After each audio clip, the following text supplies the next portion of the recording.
This is a message to President Trump. So if you really want to cut the head of the snake in terms of the banking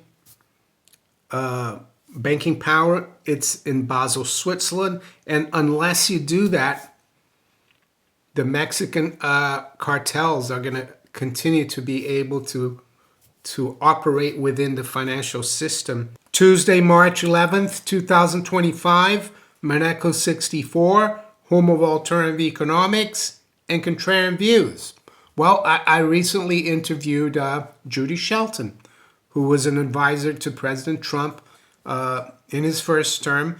She was also nominated to join the board of the Federal Reserve in 2019. The Senate unfortunately rejected her.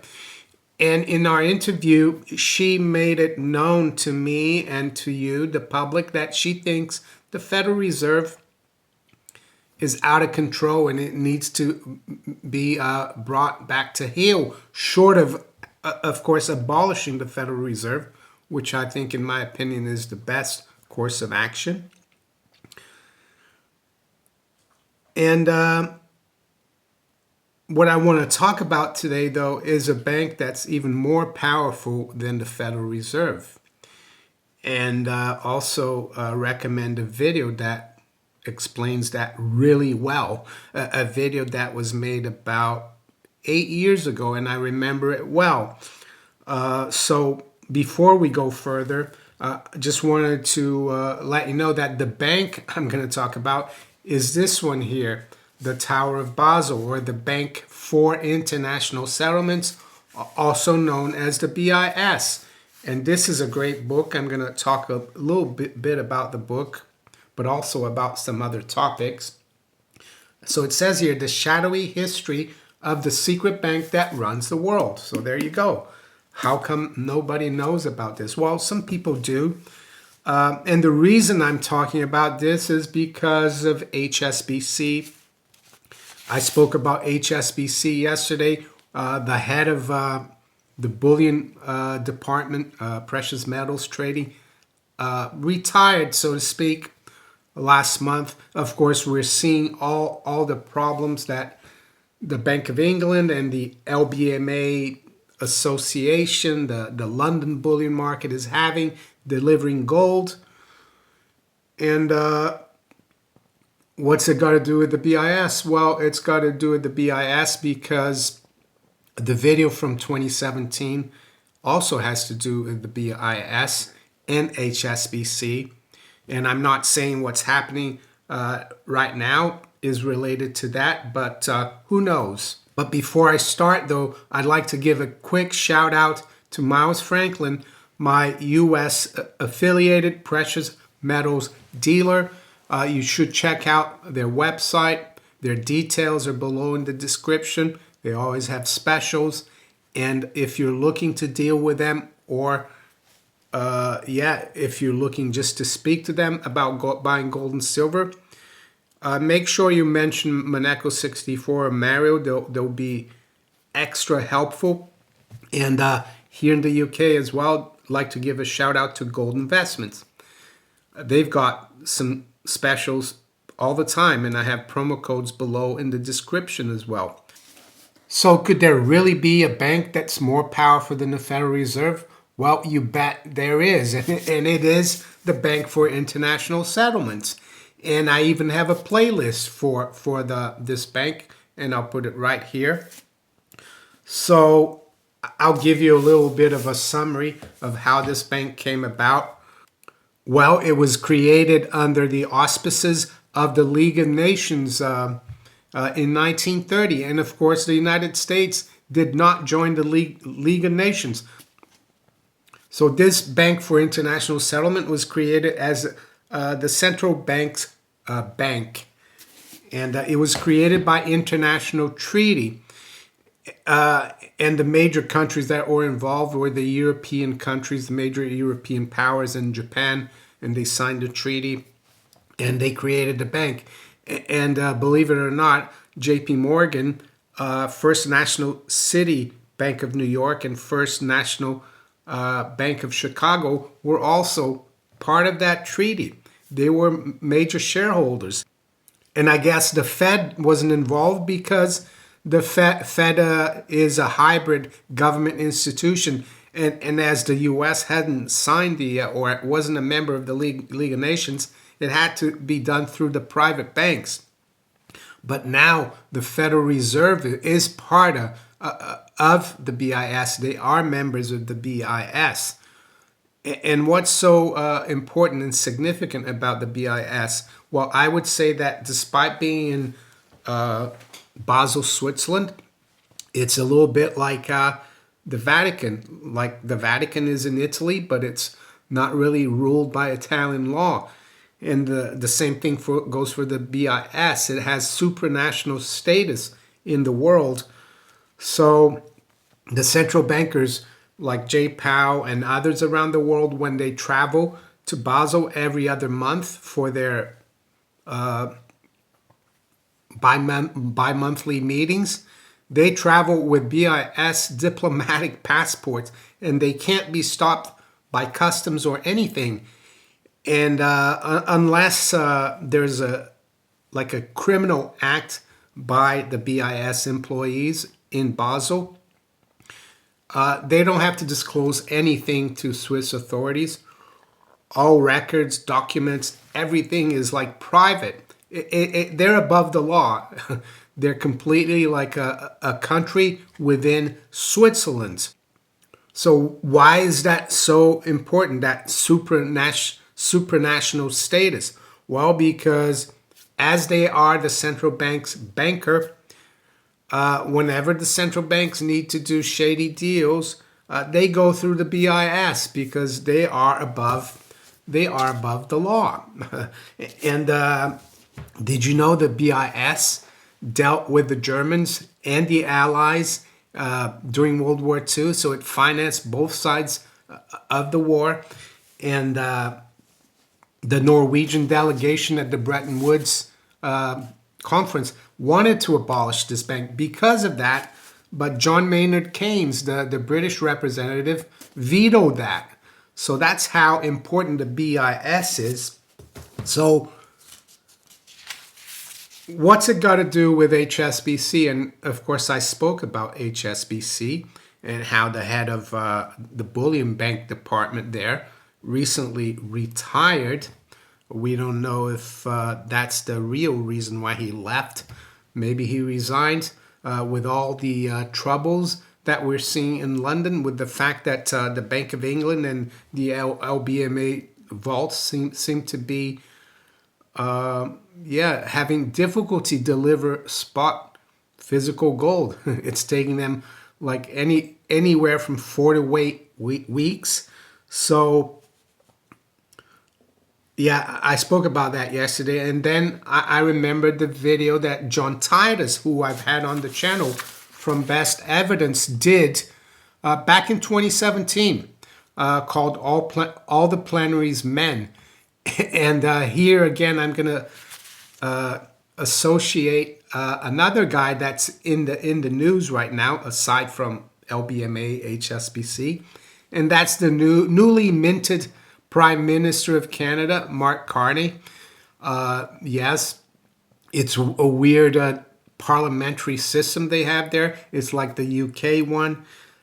He only has to call a general election now by the 20th of October. So he could do a lot of damage as a prime minister, even though he's not even an MP. He was elected by his party and Trudeau resigned. So what's Mark Carney got to do with HSBC and the BIS? Well, he's got a lot to do with it. And I've got some notes here about John Titus's video, which is about just under an hour, but I highly recommend you watch it because I think it will prove my point that the current administration, they don't just need to bring the Federal Reserve to heel, but they need to make sure that the Federal Reserve is not allied or a member or part of this BIS racket Just like Trump is, people have been saying that he wants to leave NATO or even the UN. The US should leave the BIS as well. So back in 2012, HSBC, believe it or not, even though they admitted its guilt, the bank admitted its guilt, and there were 4 counts of violations. 2 were to do with Bank Secrecy Act. 1 violation was of International Emergency Economic Powers Act, or IPA. And the other one, the other law they violated was Trading with the Enemy Act. So basically HSBC in the US got caught dealing with the Mexican drug lords and arms dealers. And surprisingly, the Department of Justice under the Obama administration did not prosecute anyone at HSBC. And this is what John Titus talks about. And the overall summarized reason why this happened is because of the BIS. Because the BIS has this group within it called the FSB, the Financial Stability Board, and Mark Carney was the head of that board from 2010 to 2012. And basically the FSB, they have a list of the too big to fail, the significantly important international financial institutions. And these banks they're given immunity from prosecution anywhere around the world. So the jurisdiction for these banks, it's in Basel and BIS, and the way they got away with it, and you'll see when you watch the video, is that the UK authorities, like the Chancellor of the Exchequer, the head of the Bank of England, and the head of the FSA, told the DOJ, the Fed, and the US Treasury that they couldn't deal with this case, that it was very serious. It could create a financial crisis. It could create collateral damage. And it could bring the whole financial system down, global financial system. Basically, they bullied them into thinking that, but they actually had the legal right to do that because of the BIS and the FSB. And Mark Carney, of course, was right in the middle of this. And I saw recently that President Trump has declared the cartels in Mexico as terrorist organizations. And by the way, HSBC ended up negotiating, not a fine, but a fee that they had to pay the DOJ for doing what they did. And it was $1.92 billion. So for them, that's a drop in the ocean. And I would speculate that not just at HSBC, but many other of these too big to fail banks are still at it, are still doing these nefarious activities. So this is a message to President Trump. So if you really want to cut the head of the snake in terms of the banking power, it's in Basel, Switzerland. And unless you do that, the Mexican cartels are going to continue to be able to operate within the financial system, because I'm not convinced HSBC has stopped dealing with these people because they got away with it. Because the Obama administration's DOJ did not indict one single person from HSBC. All they got is they didn't even get a slap. They negotiated their own fine. Can you imagine if you if you got fined for a speeding ticket or something, and you could sit down with the police and negotiate what you pay. The other point John Titus makes is that these banks, according to John, they are above the law. He compares the case of HSBC to President Nixon. Even President Nixon didn't get full immunity when he tried to hand only certain tapes in relationship to Watergate. The Supreme Court found that he had to hand in everything.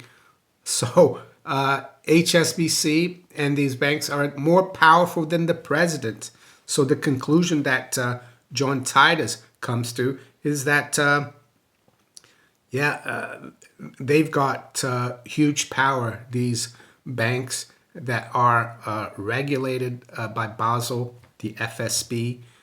And in his opinion, it's a war. It's a war against the American people. It's a war against the people of the UK, because these banks operate worldwide.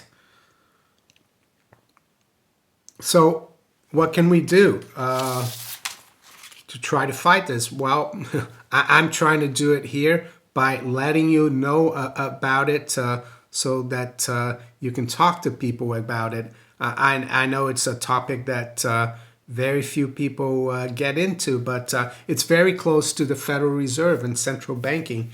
If you tell people this is the Fed's bank, and they are totally, how can I say, immune from anything.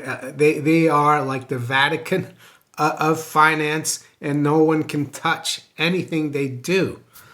And the other thing I would say is recommend this book to your friends and read it yourself as well. There's loads of great stories and information here.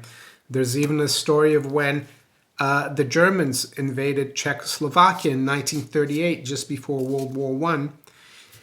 And the BIS and the Bank of England, and the Bank of England is really close to the BIS, they allowed the Germans to steal the gold that Czechoslovakia had left with their banker, the BIS. And that gold was at the BIS's account in the Bank of England. So that's how much you can trust these banks. You shouldn't trust these banks. So there you go. Hopefully Judy Shelton will be listening to this video, and maybe she could bring this up to President Trump, that they need to look at the BIS, that yes, bring the Fed to heel, but if you don't separate the Fed from the BIS and this FSB, nothing really will be solved, and it's going to be very hard for America to gain back its sovereignty. So with that, I'm going to wish you all a very good day. Take care. Bye.